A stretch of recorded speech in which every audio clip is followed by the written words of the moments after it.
This again is Beyond Testing, Ensuring Uptime with Playwright, a webinar put on by Checkly. Let's go ahead and introduce ourselves. So I'm Nočnica and I work in DevRel for Checkly. I was a product developer first, then worked in DevRel for a number of years, mainly around observability and monitoring. And I've been with Checkly for over a year now, working in this synthetic monitoring, like proactive monitoring space with Playwright. And yeah, let's have our co-host introduce himself. Well, thanks for having me. My name is Filip. I'm a DevRel consultant. I currently work for Replay.io as a community manager. I'm back. So if you want to follow me along, feel free to check me out on LinkedIn, etc. But let's dive right into this webinar. Yeah, and I'll say really quickly that if you are a Playwright user, and also especially if you know the space for a while, you maybe know Cypress, you maybe know these other tools for web automation and proactive testing. You probably know Philip's name because he's done a lot of great work in this area. He's done webinars with us, and definitely someone to look to for these answers is like, what's the best way? What's a very effective way to get to this? So let's talk about what we're going to cover today.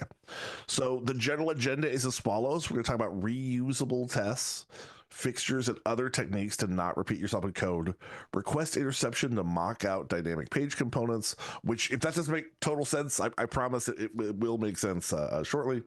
And running tests multiple times and checking for flaky tests. And then Playwright for monitoring, right? We're going to talk about automation with Playwright and sharing tests between QA, ops, and dev. Thinking about things like environment variables and API requests to set config. Apologies if you're seeing a little notification at the top right. I cannot make it stop. So apologies You have about to that. click on the icon on the menu bar to make it go away. I am doing that. You are? It just will not stop generating that privacy notice. So apologies. There it is again. All right. So a quick intro to Checkly. Again, this is a entirely Playwright tutorial. This is not going to be about a product page for Checkly, but just very quickly, Checkly has about 1,100 paying customers. It was a 2023 Gartner Cool Vendor. Checkly does proactive monitoring of your site, letting you know that your site is working as expected by using the open source tool Playwright to do that automation. Okay, I want to talk about a scenario briefly that is sort of how we get to this question of using Playwright in production, where we have our launch day. We do our unit tests. We run our integration tests. We do a canary deploy. We see things are green, right? We're going to go ahead and launch. We're ready. And things look good until one of our users reports a problem. Right? Something that they expect to be able to do on our e-store, they're not able to do. And now the whole dev team is scrambling to identify and fix this problem. Philip, I know you've been in the game for a while, so you've been in this situation many a time. Yeah. So at one of my previous jobs, I worked at a company called Slido. Maybe you heard about it. It's a live Q&A platform used at conferences, live events.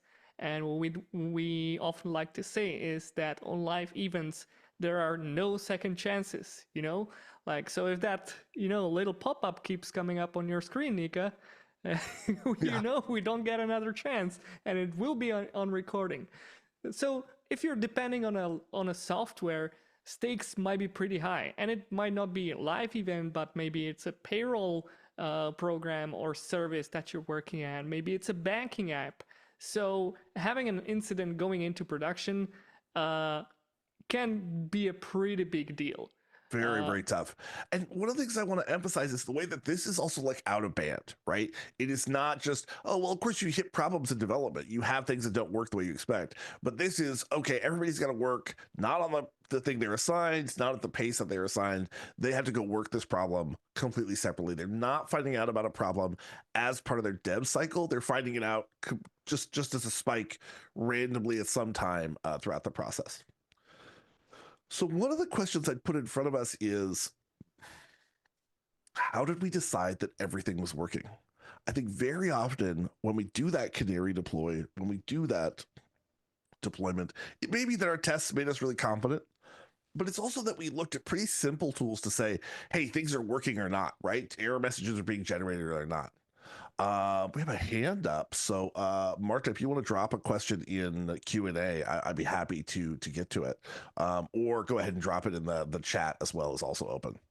But when we see, are we looking at a high rate of errors? I want to think about a classic one here. Now, this is going to be a blast from the past for some of us. It's more than a decade old for sure. This is the Twitter fail whale, as it was called. This message you would get. Now, I will mention, when we got this fail whale, when you went to Twitter, you got this fail whale. You, of course, you knew the Twitter service was down. You were not satisfied with your Twitter service that morning. But that was a 200 status code that the page returned. Of course it did, right? Because it's serving you an image and all this stuff, right? It has a body. It doesn't just give you a 400. So if you are generating stuff like this, maybe your error rate looks fine, right? But the experience is not satisfying for users. And so we start saying, okay, well, we want to be more sophisticated than that. We want to look at something more sophisticated than just an error rate. We want to really simulate what a user is trying to do. That's an end-to-end test, right? And with Playwright, that can be a really sophisticated end-to-end test. And that's what we're talking about, taking the same work that you've done for your QA and your dev stage and bringing it further down that deployment pipeline so that we can monitor these things in a more advanced way. And then what this webinar is about, 7 minutes in, is how do you do that? What are the techniques to actually get that done, to make that work? So you're not just rewriting stuff from scratch to monitor your production environments. We're thinking about Playwright as a testing tool throughout those phases. Okay. Yeah, I think it's a really good point that you're bringing up, right? Because when we are saying testing, we tend to, as testers, we tend to get wound up in like the page objects and abstractions and you know, like the nitty gritty of it. What ultimately matters at the end of the day is the experience, right? I like to say, I really like to quote Kenzie Dodds here, who says, like, the closer your tests resemble the experience that your users have, the better your tests are. I'm paraphrasing very roughly here because I don't remember the exact words, but that's what at the end of the day matters. And there are different ways of how we can approach that with tools like Playwright. But yeah, take it away with fixtures, because that's a really good thing to bring up. So we talk about the solution for, okay, how do we use a test across a bunch of phases?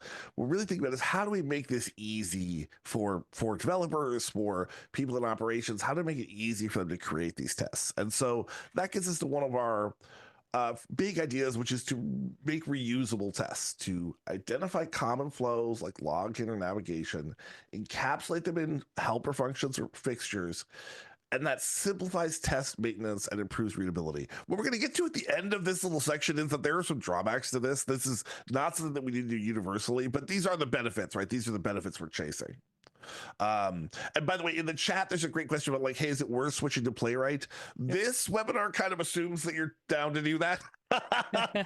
It's a great question. That is a little bit outside the scope here. I think production Playwright, the Playwright in production, the previous webinar with Philip and Jonathan does kind of address that a little bit. And we have like a Playwright v Cypress webinar as well. We did two webinars actually. One was Playwright at scale, and the other one was Cypress at scale. We don't really talk about migration per se, but if you want to discuss this, we can take it to LinkedIn. And by the way, the answer to that question is really not a one size fits all. I've just like the trend now is everyone's moving to Playwright, which is fine. Playwright is a great tool, but I've seen repos where there are hundreds and thousands of tests on Cypress and still working really well. So it's not like Cypress suddenly got an obsolete. And you need to consider the cost of migration, and that's a whole another topic. So you're right. Let's not discuss this too much in length, but feel free to contact me if you want to talk about that a little bit more. Yeah, one of the things we're going to see later in the presentation is like using mocking in Playwright to knock out like individual resources and put in demo resources for certain page components. If you've got to that level, then migration is a real thing. It's a real question. Like if you've got that working in your current test framework, even if it's, once off spaghetti code that you wrote for your team, like, hey, if that's working well, that's a very deep level of simulation. So speaking of having a very mature set of test abilities, one of the ideas here is to say, hey, we have this task like logging into the site over and over and over again. It's 15 lines of code, it's 30 lines of code. Let's go ahead and just make that available inside of all of my other tests. So what you can do is go ahead and add logic to the base test to say, hey, I want to extend it with this additional code, set up and tear down code.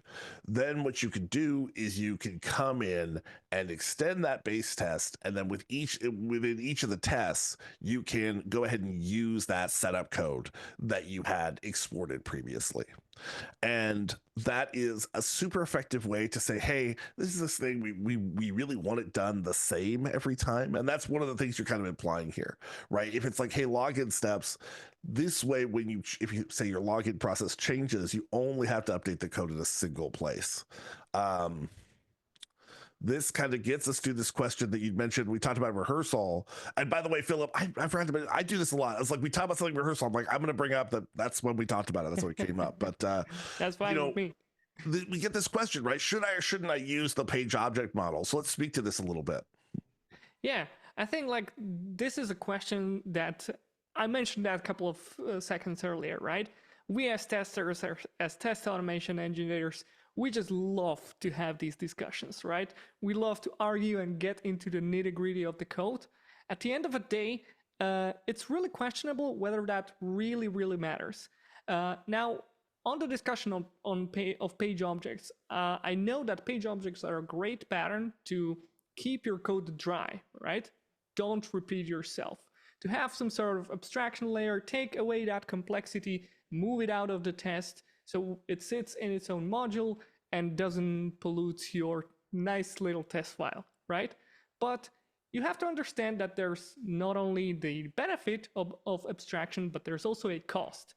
So if the cost-benefit ratio is working well for you, then by all means, use any kind of abstraction model you want, whether that's page object model or you want to use fixtures for everything, or just write simple functions for everything you want, right? But also you need to understand that once your test starts failing and you need to debug, you're going to need some cognitive capacity to go and debug your test. And if your test is not descriptive of what it is doing, but you have all of these layers of abstractions, you're opening 2, 3, 4, 5, 6 files in order to get to the function that is actually failing the test, then you're creating a little bit of trouble for yourself because you're making that debugging longer than it should be. And we all know that with end-to-end tests, the usual error that you get is element was not found. But that's not really saying why the test failed. We just know some element was not found or was not visible. But what caused the element to not be visible may have happened 5, 6, 7 steps before. So now if you have all of those layers of abstraction, you're going to make that debugging session much longer. And that's manual work. That's your time. That's actually the more expensive time than the one on your CI/CD pipeline. So you need to be aware of that, because we love to compare which tool is faster, but we need to be aware of that manual grind that we go through as we debug and maintain our tests. Yeah, I'm going to jump the fence just a little bit here and take a look at this guy, if I can get it onto the screen, which maybe I can't. So let's not stress about it. The idea is with a no, not going to show up. That's fine. So when we're talking about a test, and we have the test code here, and there are no fixtures, and there is no like page object model abstraction, everything the test is expecting is here, right? And so when it fails, we can look through, it's like, okay, what was this thing trying to do? What was it expecting? If we have a call in here that is just, instead of this mocked API request, it just says, oh, here's function mock API, right? It's like, well, okay, so we've lost a little bit of information there, right? Where we're sort of trying to struggle around and find that information of what's happening here. Um, Okay, so yeah, these are the benefits, right? We have cleaner test files, we have a separation of concern and modular test architecture, and yeah, this is a really good point that these are also kind of the concerns, right? These are the things that we sort of uh, uh, want to make possible. Now, let me see if I can enable that. All right, you may or may not have remote control to advance slides. Yeah, we'll Give it see. a try. So we're switching seats now. I'll be driving the presentation. It seems it's working. Remote control, we're working. Hey, great. Yeah. All right. So speaking of abstractions, dry principle, and all of that fun stuff, I want to take a stop to talk about reusability and talk about reusable login. So authentication or logging in is probably like the first time or first function that you write. It may be even the first test that you write. So in here, in this example, I'm showing a test, a basic test that just goes through login, fills in the email, fills in the password, clicks on the button that has the name login, and then asserts that we actually landed on the page or see the welcome message that we should see after we log in.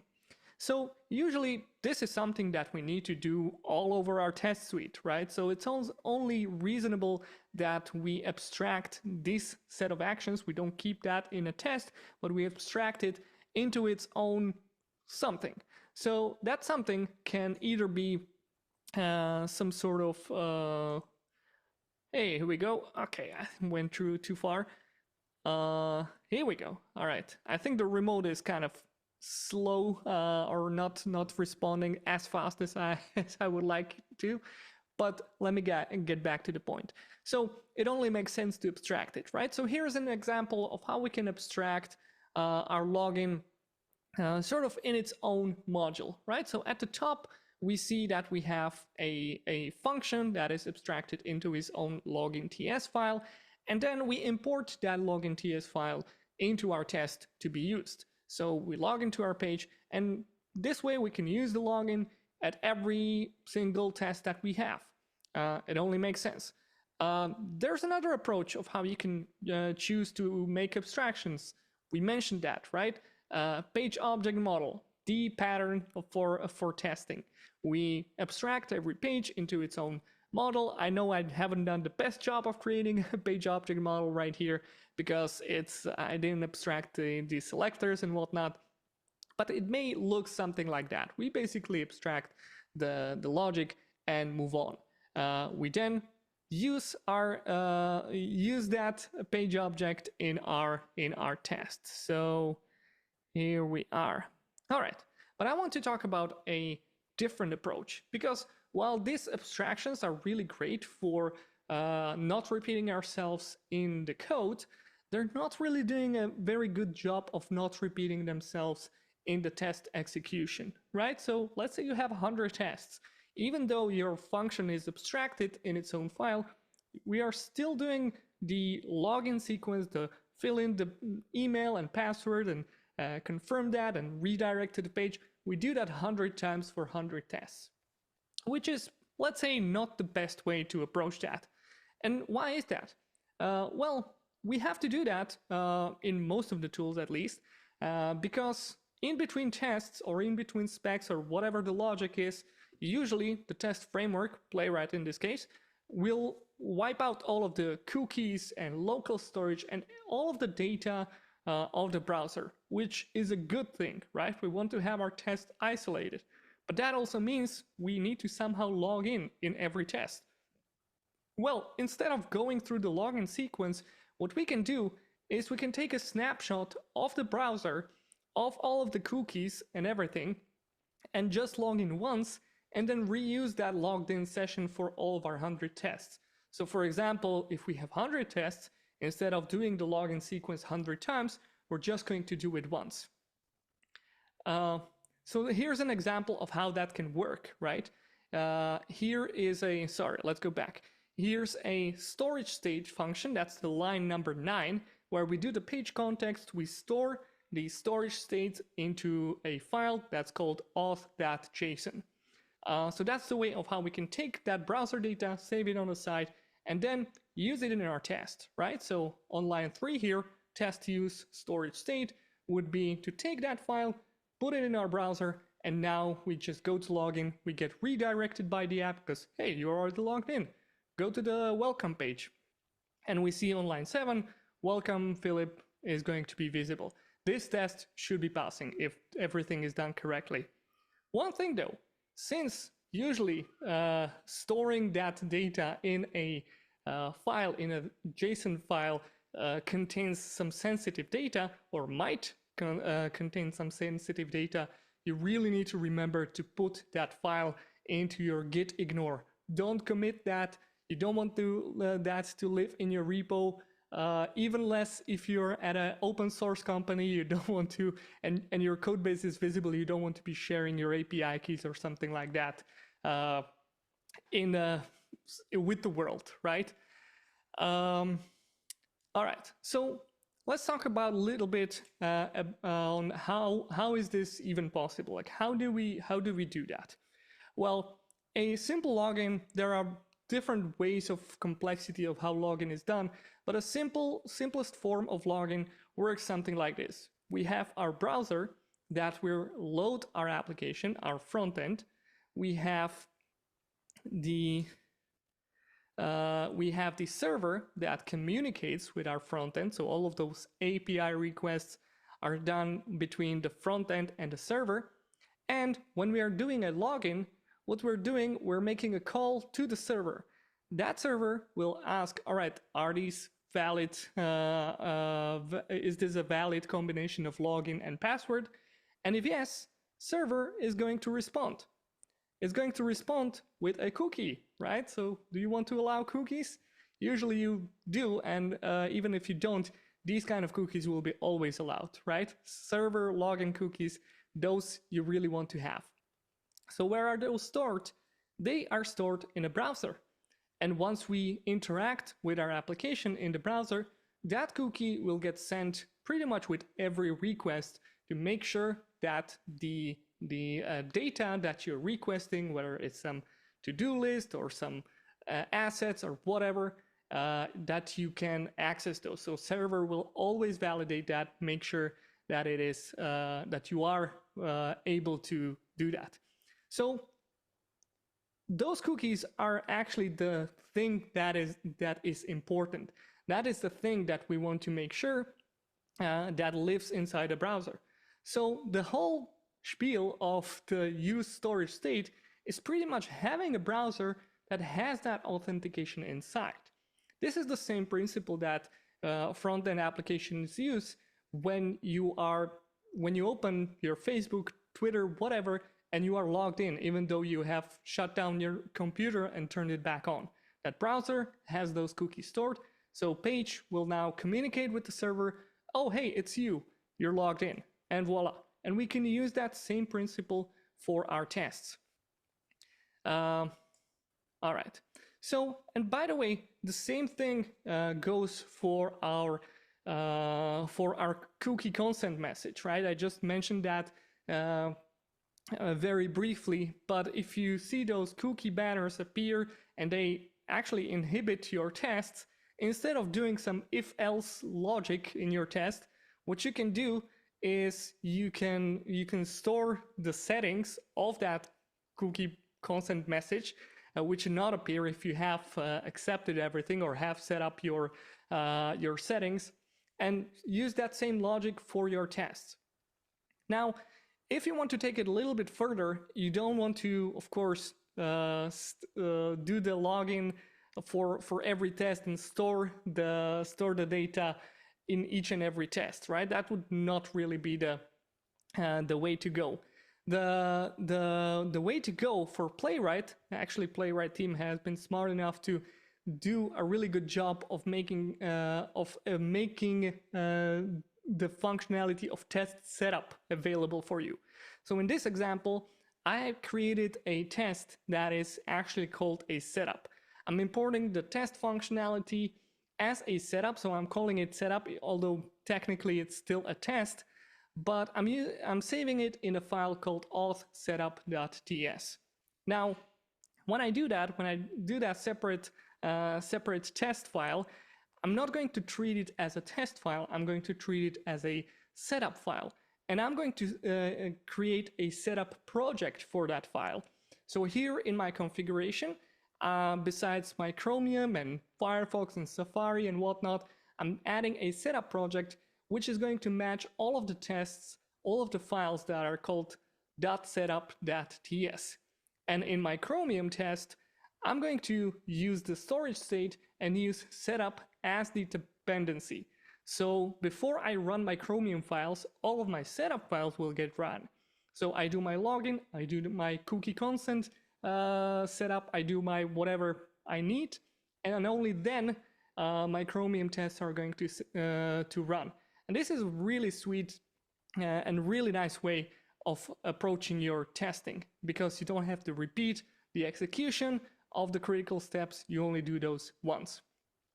One little note there, so if you're using UI mode and you want to try this out, you might get surprised, at least I was when I first tried this out. I created my setup, I ran my test, and it was still logging in. Like, what the hell? So in your UI test, you actually need to check off that setup project, because by default it is not checked in. And if you have a case where you actually don't want to have that login, then you can approach it as you see on the picture on the right, where you have a test use. You use the storage state, you pretty much reset that, you delete all of the cookies and everything, and in your test you will now be logged in. So even though you have that set up, it will be ignored in this particular test, but then with every other test, it will be back on. So really handling some edge cases then and there, and you're good to go. Really good question in the Q&A here about does the fixture run before all the other test hooks? And the answer is no. A fixture, you just call it when you want to call it within your test. But yeah, this is an example, right? The setup hook, right? Or maybe not correctly defined as a hook. Stefan may come and wrap my knuckles there for calling it a hook. But yeah, the setup step will run before. I think it's fair to call it a hook. I would call it a hook. Yeah, as would I. But I'm not the Playwright ambassador here, so I want to allow that they may have a different terminology, right? So, but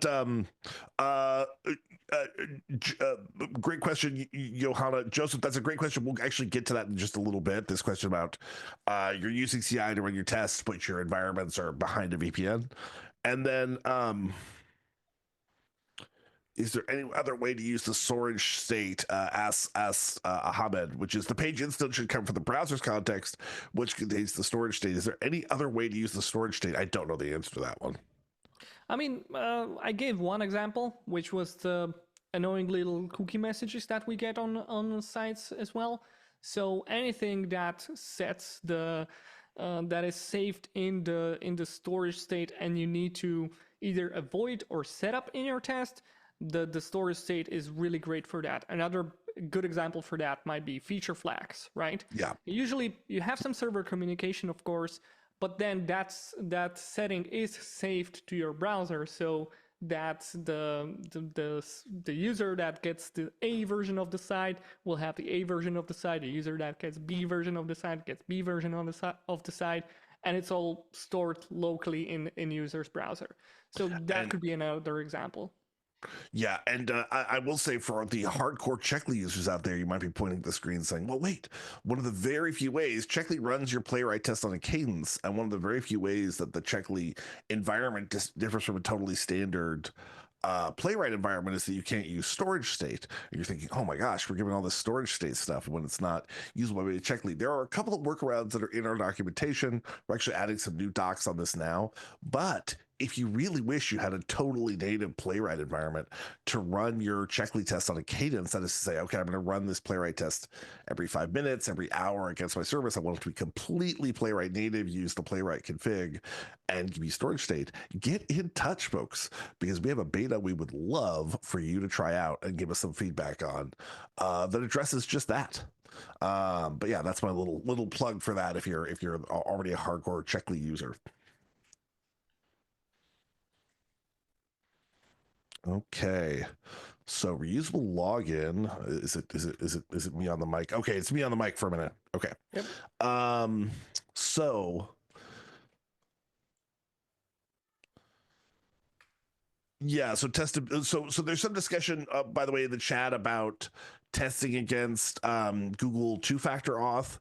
We do have a recommendation. There is a service out there that offers like some service that can be helpful here. Yeah. It's an enterprise service. It's not like a cheap or free service, but and I so apologize because I'm working with this team to do a like partner post, but I am blanking on their name just now. There's a couple workarounds, but it is a testability problem, right? If you have like really extensive, are you a human? Give me this two-factor auth, give me these 17 things. How do you test that? That is a testability problem. Reasonably, right? This is a bot, right? If you have a ton of anti-bot measures, you may be making it tough to test. But yeah, storage state is one of the ways you can try to work through that. And Tyler, great question about using checkly in Python. I would get in touch with us and get a little more detail on what the like migration process might look like or what the support process is. Because yeah, Playwright does work in multiple languages. But let's get to another testability problem, which is mocking what you can't control. So we're talking about request interception in Playwright. We want to avoid slow calls. We want to stabilize components. We want to simulate edge cases. Think about this really simple question. For whatever reason, I've used a real web page. No endorsement is expressed or implied. Though I guess if you want to buy Lego bricks, I suppose I would probably use Bricklink. But anyway, here's the inveterate Lego brick buying site Bricklink. Is our site still navigable if images aren't loading, right? Testability problem, right? Well, what do we make a special version of the site that will go and test where the images don't work or something? Well, no, we really want to just simulate what the user is going to experience. So request interception is the Playwright technique that can handle this for us, where we can say, hey, look for everything with a particular route that matches this pattern, and then modify it as follows. So in this case, right, if the resource type on that request is for an image, let's go ahead and abort it and continue. And then we get this version of the page. We can test it for navigability. We can test it for components working. This is a fairly simple one. And we can expect that users are going to do this, right? This is a way to even simulate like a screen reader or simulate some other loading modes. By the way, if you want to test just accessibility, there's sort of other ways to do that with Playwright, but this is really reasonable to say, hey, do all the components still show up, even if your images aren't loading? What about another example where request interception is going to be super useful? So in this case, we want to test this page that has a top sellers list, which by design, right, is going to be changing. It's not going to be constant, the top sellers list. But we'd really like to test this thing extensively and test some edge cases with it, right? What if 3 of the best sellers all have the same name, right? What does it do to ordering? Does it remember to compress them? Whatever is the expected behavior. So this too, request interception and Playwright can really effectively handle. So this is a code that I actually threw up earlier, which is we are creating our API response here. We're waiting until it makes the request to the books API, and we're providing our mocked response in. Now, if we have a million places where we want to have the same bestseller list being served as part of a test, maybe this is a space for fixtures, right? To say, hey, let's just have this fixture or just an imported JSON file that we have that's like, go ahead and import this file. We don't want to print it on the top. Otherwise, this really increases readability, right? This makes it very easy to say, okay, what are we expecting it to do for those bestsellers? Check with things like an empty array, right? What happens when it just returns an empty array? There were no bestsellers this week. But with this one, when we have a mocked response in, there we go, right? Our page loads. When the test runs, it always has the same results up here. and yeah, speaking of testability, a very effective way to say sometimes we want to test these various scenarios somewhat randomly, but very often, especially when we're testing in production, we're really thinking about we want things to run in a very, very stable way, right? We really, really want that the test to come back the same way each time, because we moved up from having a flaky test be something that's just a little annoying when we're running QA to something that can wake us up in the middle of the night. Speaking of tested stability, I know you have a little more on this, Philip. Oh yeah, so I mean, for those that happen to know me, they know that flaky tests are a big topic of mine. I never shut up about flaky tests. But the thing is, like, flaky tests are not only a major annoyance or something that we as testers have to deal with, they're actually a huge problem that can sort of bubble up to the whole organization, right? Because if you just know that, all right, this test just acts up, I'm going to ignore it, you're going to create that sort of alert fatigue for yourself. And not only for yourself, but for the whole team. And it's sort of a catastrophe waiting to happen, because sometimes you might feel like, yeah, I mean, if this test was really failing, if this functionality was really not working, our testers would tell us already, which, I mean, I guess it's fine, but one day they will tell you and you'll have a huge incident in production, which is something you do not want. Now, another problem with flaky tests is just they're so annoying to fix, right? Because you have this problem of, well, I run them locally, they seem to pass, and then you go to CI and just randomly fail. So then you try to dig in, you spend a couple of hours trying to find out what the hell is wrong with this, and you finally find the problem, or what at least you think might be the problem. So how do you validate that? Well, Playwright team is actually very aware of this problem that testers have, and has created this beautiful flag called repeat each. So not only if you knew about this one, but it's really useful to sort of burn in your test, or sort of stress test your test, and making sure that you haven't only stabilized your test, but you can actually test whether that test is really stable. So repeating the test, or repeating each of your tests a couple of times, might give you that extra confidence. Now, of course, as I said, if you do things locally, that's one story, but you take things into your CI, it may be a whole another story. So I have here an example of how you may set up a special pipeline for yourself to really test whether even on CI things are stable. And I know this text might be a little bit hard to read, so let me go to the next slide where I sort of break it down. So if you're familiar with GitHub Actions, you should already be familiar with this syntax. It's a YAML file. But in here, what I'm doing, instead of running a pipeline on a push or a pull request or some of the traditional approaches, what I'm doing here is setting the action to run on a workflow dispatch. So what this allows you to do is to go to GitHub, to your actions, select your workflow, the one that you're interested in, and manually trigger that. So that's the workflow dispatch that we're looking at. And when you are triggering that, I actually forgot to put a screenshot for that one, but when you trigger that, you can basically say run this workflow, and you can input some inputs in there, right? So you can specify, for example, a path to the file you want to test and how many tests you want to run. I've actually used this in the past, and it's really, really useful to make sure that the fix that you applied, it does actually work. So the second part of this fix will be the npx playwright test part, right? Where those inputs from that workflow dispatch are going to be added to your script. So it's npx playwright test, your path that you have put into the workflow dispatch input field, and then repeat each, how many times, whatever the number you feel is gives you enough confidence. So that's how all of that would look like. All of the extra lines that I put here are the the traditional setup, the checkout and setting up the Node version and installing dependencies and Playwright browser, etc. The really important part is just the workflow dispatch and the npx playwright test with the arguments put in. So that's how you can test for stability of your flaky test fix.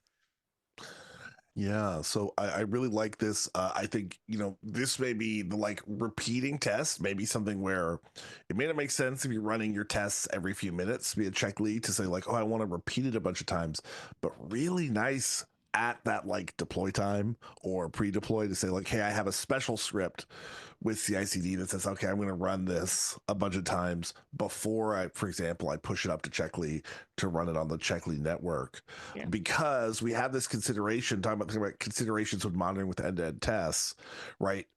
First of all, of course, like that test always fails. Like that's the thing. Like don't put that out to production, right? Don't run that against your production environment, because an assumed second step for running something against production is you're going to get notified at kind of a high alert level when it fails, right? So obviously that test always fails. Not a good one.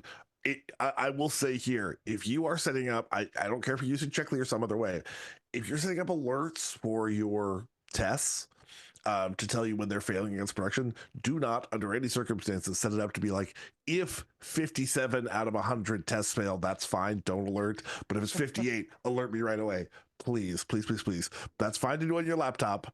We've all done it. We're none of us too proud to admit we've done it, but it's not a good production strategy. And yeah, flaky tests go from an annoyance during QA to a blocker issue. Now, I say that flaky tests really are problematic, and we know that they're tech debt, right? We know that if you're raising a very real risk, which is that in either environment that there's going to be a new problem. You worked really hard on your test. They detected it, but you ignored it because you have so many flaky tests, right? Oh, how many tests failed? Not all of them. Okay, fine. Let's go ahead and push it out. Right? Not great. Yeah, that's a catastrophe waiting to happen. And I know like flaky tests are annoying, and maybe I'll say something controversial here, but if you have a flaky test and it doesn't work because like it's going too fast or it's going too slow or whatever, adding a wait or a sleep may be a better solution. But that is not to say it is not problematic. And I think, Nika, you have something to say about that, right? I do have something to say about that. And I will say, like, when you go up and look up this code call either on the Checkly Learn site or on the Playwright API documentation, you're going to get this notification like, do not do this thing. Do not do this thing. And I would say there are probably better ways to tamp down flakiness that are essentially tamping down flakiness. So for example, at Checkly, when you're setting up a test to run automatically, you can give it a large number of retries with a long waiting period to say, hey, you really have to fail repeatedly for me to get an alert. So that's a very effective way to say, that's a very effective way. We have a great comment in the chat, which is that test always fails, deploy anyway. Boy, that rings the bell. Yes, brace yourselves. Very relatable. But putting this is what we call a hard wait or a manual wait to say we're not waiting dynamically. So we'll talk about how that differs from sort of a normal Playwright waiting for an element. But first of all, let's talk about this very basic thing where we may have this wait for timeout of 5 seconds, and then if this test fails, we're going to get an alert, and that seems reasonable, right?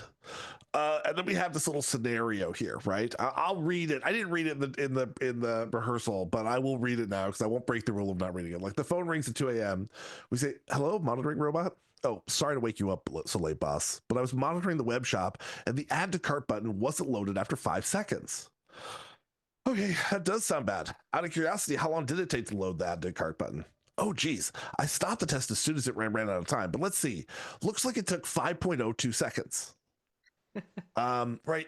And so, I think this is not even a technical failure, but almost a human failure of like optimism and experience. You sit down, you write a hard wait limit, and you say, yes, if it takes more than 5 seconds, that is unacceptable. Notify me. That feels like it makes sense, right? Now, on Friday afternoon, it was running and it took 4.99 seconds. And you thought, well, okay, I'm going to go home. It's Friday. Now it goes from taking 4.99 seconds to 5.02 seconds. If you were willing to go home on Friday where it was 4.99, you do not need to be woken up Saturday morning 2 a.m. when it's 5.02, which we can agree on, right? So I think that's just a human sort of tendency to say, I care about this enough, I want an alert, but then when you get the alert, you're like, okay, actually, wait, go ahead and just write me a post-it note, and I'll look at it on Monday about that, right? So hard waits cause that flakiness, right? When we say wait for 1,000, it takes 1.8 seconds. We get these alerts as if the thing isn't working at all. Something we have in Checkly is a degraded state, which can be helpful. There's a million other ways to identify, hey, this is running slowly, and that's a concern, but not an alerting kind of thing. Here's the other one, though. This is the more subtle one, which is with a normal Playwright locator, when we say, hey, go ahead and look for this element. Of course, elements don't load instantly, right? So there is a system in Playwright of auto retrying where it's going to keep retrying continually once you say, go ahead and look for this element. If the element becomes visible in 0.6 seconds, Playwright will click the element and move on to the next step. But if you have put in a, hey, wait for 1,000, if you wait for 1,000 milliseconds, it's going to wait. It doesn't have any option to click this thing, even though it's available, right? And so that is going to be wasted time. And it sounds so goofy, right? To say, oh boy, you wasted, 400 milliseconds. Who cares, right? This is a test. We care about getting the right answers. We don't really care about the 400 milliseconds. So let's talk about the timeline of a resolution, right? We have our initial outage. We have either Checkly or something else starts running our tests against production. It runs the tests, some fail. It retries the tests, they fail. It detects the failure, it starts sending out notifications. Email is not instantaneous. I've been working in observability for a long time, and this is something I really want to tell people. They're like, oh, the time code on my email says 5:16 and the outage started at 5:14. Yep. Email is not instantaneous, right? So they're notified and they're really fast. These are real, they got the green text, they got everything. They're fixing this fast. They deploy a fix just a few minutes later. Well, heck, we just made SLA here. If this only happened a couple times this month, we made 5 nines SLA pretty well, because 5 nines is like 30 minutes a month you can be down, right? So great, right? So let's go ahead back and we saw this. We said, oh, if you do this hard waits, you're going and you're saying, hey, I want the tests to be less flaky. I'm getting alert fatigue. Let me add in these hard waits. Oh, they're at this time. Who cares? 4 milliseconds. Who cares? But you have a few dozen tests. Well, really, it's closer to 100 tests, and we've added this time to all of them. And when they retry, that's time is added there too, right? So we have the outage, check run starts, that's times added by our hard waits all over the place. Retry, times added by our hard waits. Retry again, time is added by our hard waits. So the failure is not detected until 9 minutes in. The notification doesn't go out until 10 minutes in. The fix is deployed. If we had 2 or 3 of these a month, our SLA is impossible to meet. We will not hit 5 nines. There's no way. There's no way by the time they get the first notification, right, for them to meet SLA now. So yeah, it's serious, right? Adding hard waits is a real concern about what it's going to do for meeting our SLA when we add a bunch of execution time to our tests. Obviously, there's the other side, right? Running it at the QA or dev stage where that dreaded extra 5 minutes is enough to make the developer get up, go get a cup of coffee, wander away from their desk, chase their dog around, and you lost time there too off of your developer velocity. But it really is worth considering that the time we add is critical. And then the last idea here is that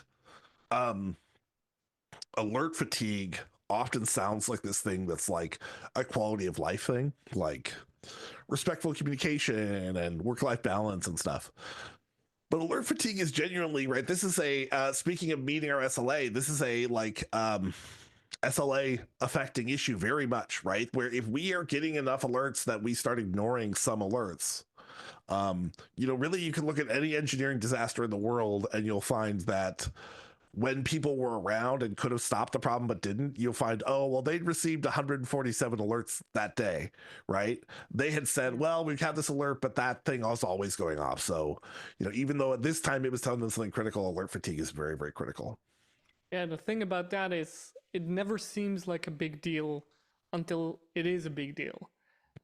That's the real danger. And I think like if we do a little introspection into all of our companies that we work at or we have been working at, I think like there might be an instance of two where we might be like guilty of that, right? Yes. Because you want to move fast, want to move forward, you want to deliver the quality. Things get prioritized, things get deprioritized, and something we call that with a fancy word, right? With the alert fatigue, but maybe it's just another word. It's not a priority right now.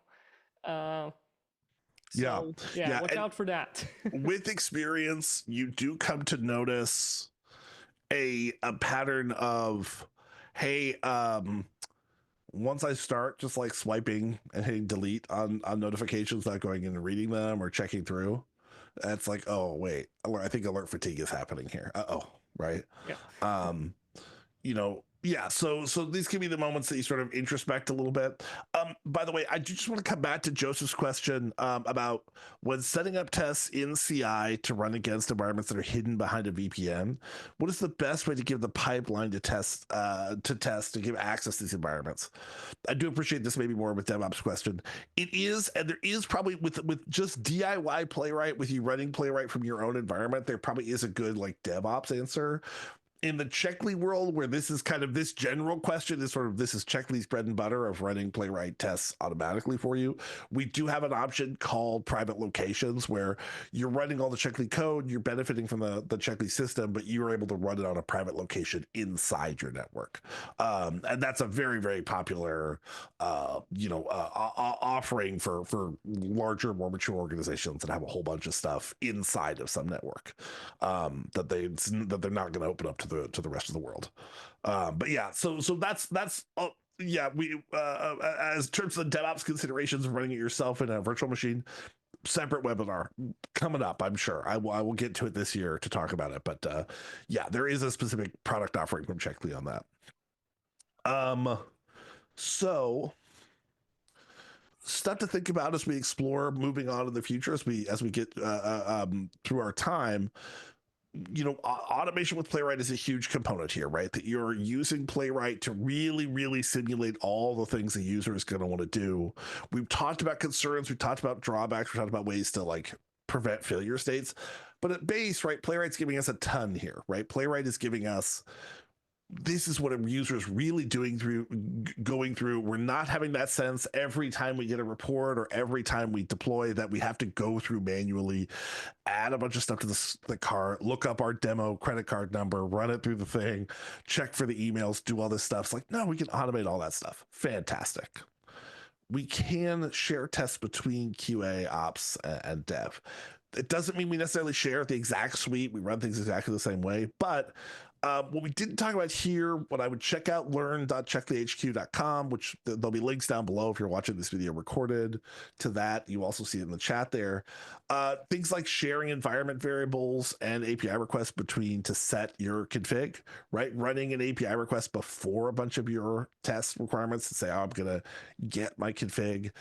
And then being able to like set it one place, for example, in a GitHub action to say, hey, this is a test environment one, use all this config. This is a staging. This is a prod environment one. That's all totally doable with Playwright. So absolutely something that you can achieve. Yeah. Go ahead. We had a webinar last time with Jonathan where we talked about sharing tests as well. One of my favorite moments of that webinar was actually, that's going to sound like advertisement for Checkly, but what the hell, we're at a webinar, right? Was gotta pay the bills. We sort of just dragged and dropped a file from our tests folder into our checks folder, and suddenly that end-to-end test became a synthetic check. So it was like that easy to set it all up. And now, well, not only now, I wanted to bring one point home that and I think we just sort of touched on that a couple of times today, that testing is really a team sport. So even though like QA or SDET team or whatever kind of team that's responsible for testing holds ownership over that test automation, it really is a concern of the whole developer team and in fact of the whole company. So the things that we mentioned here today, talking about best practices, reusable logins, fixtures, routes, and etc.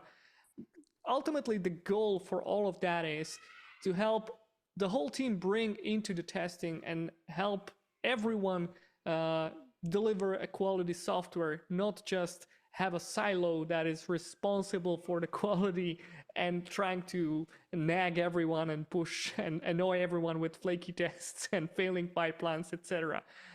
So if you have that in mind, I think there's a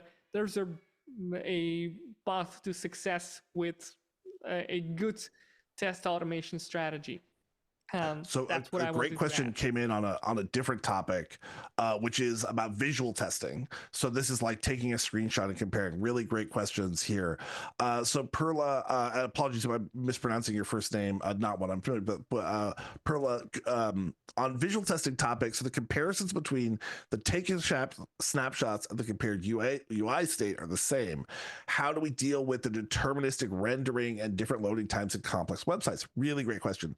So for a visual comparison, a couple of things. In the checklist system, this is also comparable to running Playwright locally. There's a specific call to say, hey, I want to update the golden file that I'm going to compare this to.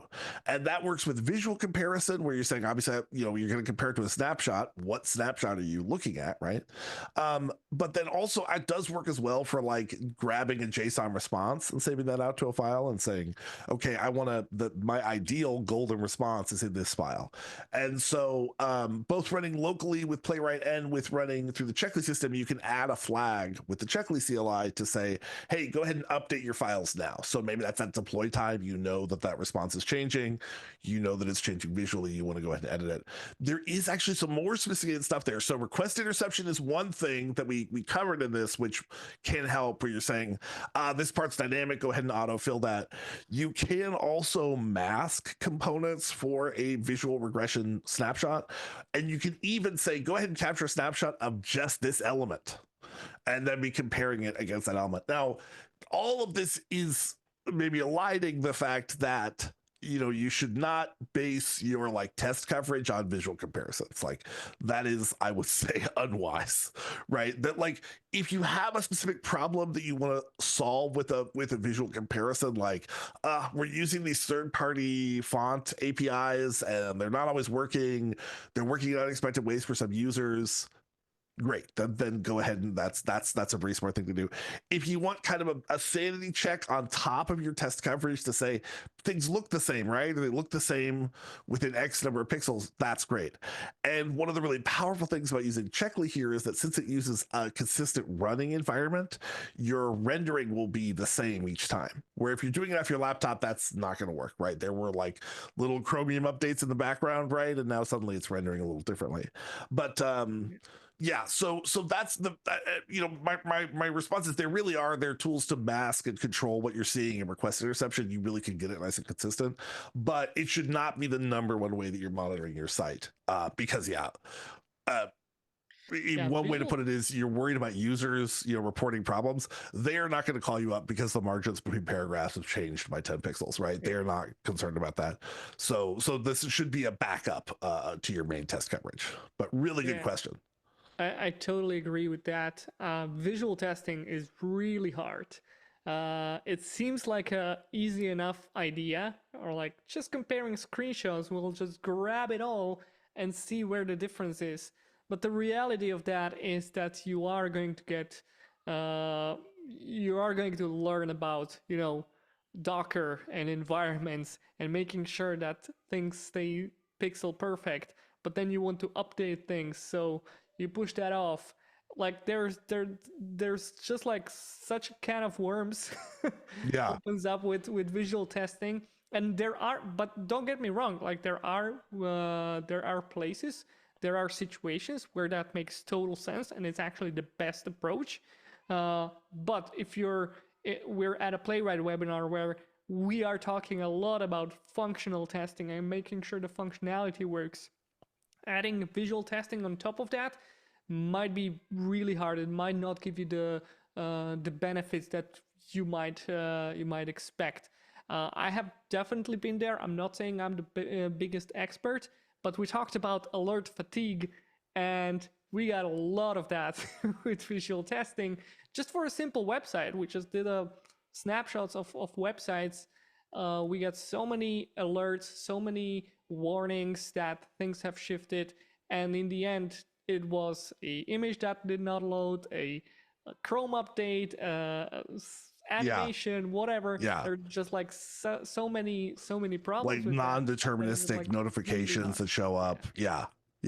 I did just link in the chat to YouTube where we did a webinar. It's a little while ago. I think it's maybe over a year ago now.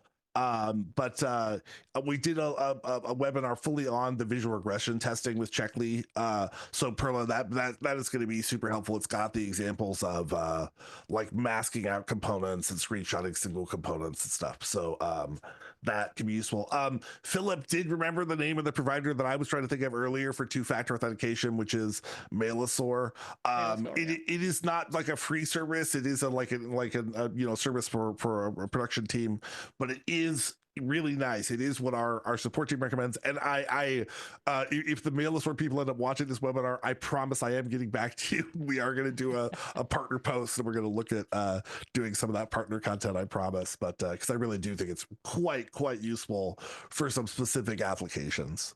But folks, that's been our time. I don't want to hold Philip longer than he was so kind to share his time with us today. So I am going to close it up here, but you will get a recording of this. And so we are good to go, I think. Thank you so much, everybody who attended. Really great group, really great questions in the chat.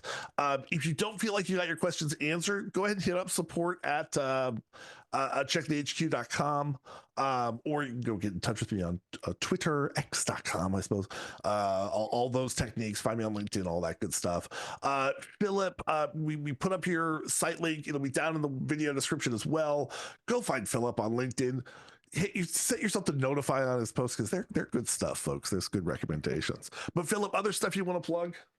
Not really, not at the moment. I think I had the whole time my website under my name, so if you want to check that out, I have been writing some blogs on Playwright, Cypress, and AI, and all that kind of fun stuff. So feel free to visit and connect with me on LinkedIn and other social media apps. Oh, fantastic. All right. Thank you so much, everybody. Really great webinar, really good energy. Look for another notification to follow up from this as we do the next of these. We'll try to do about one a month. I wish Philip was here for every single one, but he will definitely be back. Thank you so much, everybody. Talk soon. All right. Bye, everyone.